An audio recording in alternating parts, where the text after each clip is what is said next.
আসসালামু আলাইকুম সুপ্রিয় কৃষক বন্ধুরা। দানার জমি,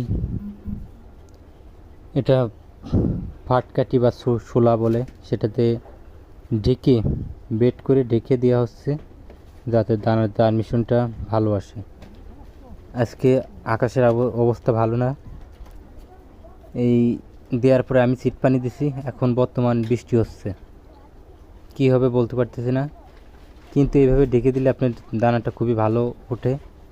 আমি প্রতিটা 2টা বেডই ঢেকে দিয়েছি। এখানে আপনার মাস্টার সুখসাগরের দানা যার মিশনে দানা দিয়েছি। তা দেখি কি অবস্থা, আবহাওয়া কেটে গেলে পরবর্তী ধাপে আপনাদেরকে জানানো হবে। আর যারা এখনও দানা কিনেন নেই, সুখসাগর দানা ভালো মানের দানা কিনতে চাচ্ছেন, তারা আমাদের সাথে যোগাযোগ করতে পারেন। স্ক্রিনে দেখানো নাম্বারে ভালো মানের উচ্চ ফলনশীল মাস্টার সুখসাগর পাবেন।